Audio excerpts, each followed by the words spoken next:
হারুন আর রশিদ নামটা শুনলেই কেমন একটা রাজকীয় আর স্বর্ণযুগের অনুভূতি আসে, তাই না?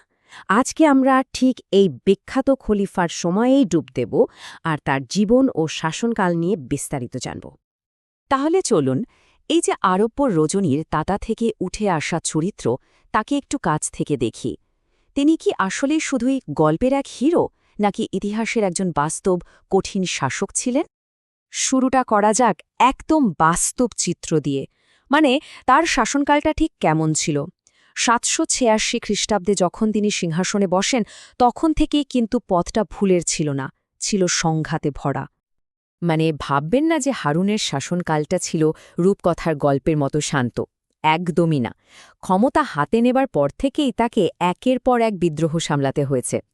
একদিকে খারিজিদের মতো উগ্রপন্থীরা, অন্যদিকে আলীপন্থীরা যারা আব্বাসীয় শাসনকেই মানত না। সিরিয়া, মেসোপটেমিয়া সবখানে আগুন জ্বলছিল। এই সব সামলাতেই তার অনেকটা সময় কেটে গেছে। তো এই তো গেল ভেতরের ঝামেলা, কিন্তু বাইরের শত্রু কিন্তু কম ছিল না।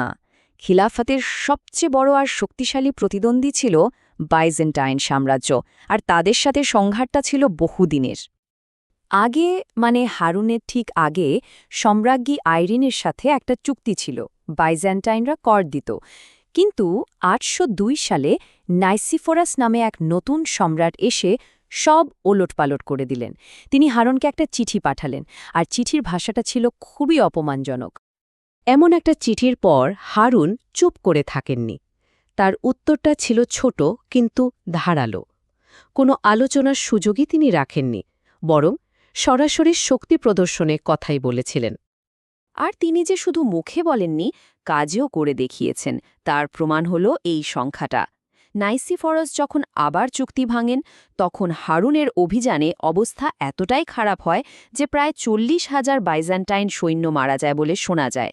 বুঝতেই পারছেন বাইজেন্টাইনটা কেন বারবার শান্তি চুক্তি করতে বাধ্য হতো।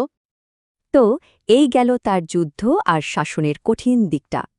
কিন্তু হারুনের নামের সাথে যে স্বর্ণযুগ কথাটা জুড়ে আছে, সেটা কেন? চলুন এবার সেই ঝলমলে বাগদাদের গল্পে ফেরা যাক। তার শাসনকালটা ছিল আসলেই যুগান্তরকারী। একদিকে যেমন তিনি সাধারণ মানুষের জন্য হাসপাতাল বানাচ্ছেন, মক্কার মতো পবিত্র জায়গায় পানির ব্যবস্থা করছেন, নহরে জুবাইদা খাল কেটে, তেমনি অন্যদিকে তার কূটনীতিও ছিল অসাধারণ। ফ্রান্সের শার্লেমেন থেকে শুরু করে চীনের সম্রাট, সবার সাথেই তিনি যোগাযোগ রাখতেন। আর জ্ঞান ও বিজ্ঞানের কথা তো বলাই বাহুল্য। পণ্ডিত, কবি, ডাক্তার সবার জন্য তার দুয়ার খোলা ছিল। শুধু তাই না, প্রশাসনিক দিকটাও কিন্তু দারুণ ছিল। যেমন ধরুন, উত্তর আফ্রিকার মতো বিশাল একটা এলাকার নিয়ন্ত্রণে রাখতে তিনি সেখানে আগলাবে বংশকে প্রায় স্বাধীনভাবে শাসন করতে দিয়েছিলেন। এই সমৃদ্ধি কিন্তু শুধু বড় বড় প্রজেক্টের মধ্যে সীমাবদ্ধ ছিল না। খলিফার নিজের দরবার সে এক এলাহি কাণ্ড। তার জাঁকজমক তখন কিংবদন্তির পর্যায়ে চলে গিয়েছিল। এই যে সংখ্যাটা দেখছেন, এটা কিন্তু পুরো সাম্রাজ্যের আয়নায়। এটা হলো শুধু একটা পরিবারের কাছ থেকে বাজেয়াপ্ত করা সম্পত্তির পরিমাণ। ভাবা যায়, এই বিশাল অঙ্কটা একদিকে যেমন সাম্রাজ্যের অবিশ্বাস্য ঐশ্বর্য দেখাচ্ছে, তেমনি এর পেছনে লুকিয়ে আছে এক অন্ধকার আর জটিল গল্প। গল্পটা হলো বার্মেকি পরিবারের।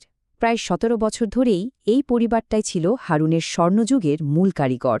হারুনের ছেলেবেলার শিক্ষক ইয়াহিয়া আল বার্মেকি আর তার ছেলেরা ছিলেন খলিফার সবচেয়ে কাছের, সবচেয়ে বিশ্বস্ত লোক। তাদের উত্থানটা ছিল সিনেমার গল্পের মতো, কিন্তু পতনটা ছিল তার থেকেও নাটকীয়। ১৭ বছর ধরে যারা সাম্রাজ্য চালাল, হারুন হঠাৎ করেই তাদের জীবন থেকে মুছে দিলেন, একেবারে রাতারাতি।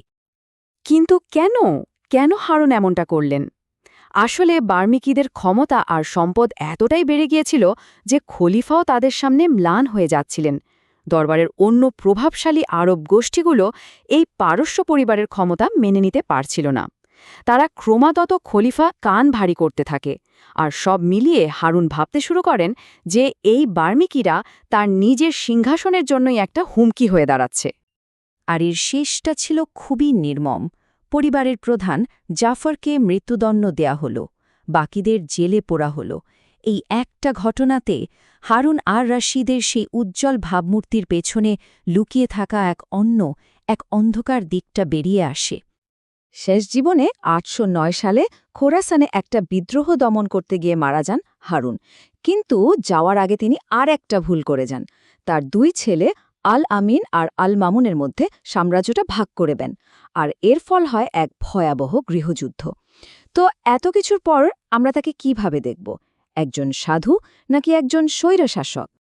ব্যাপারটা হলো তিনি দুটোই ছিলেন।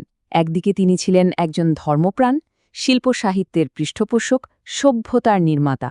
আবার অন্যদিকে তিনিই ছিলেন চরম সন্দিহান, ক্ষমতালোভী আর প্রয়োজনে নির্মম একজন শাসক। এই দুটো রূপকে আসলে আলাদা করা যায় না।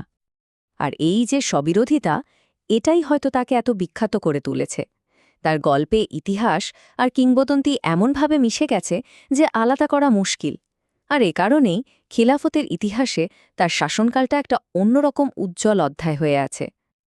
তাহলে শেষ প্রশ্নটা এটাই থেকে যায়, একজন শাসককে আমরা কিভাবে বিচার করব? তার তৈরি করা স্বর্ণযুগের মাপকাঠিতে নাকি তার নিষ্ঠুরতার নিক্তিতে? হারুন আর রশিদের জীবন আমাদের এই গভীর প্রশ্নের মুখেই দাঁড় করিয়ে দেয়।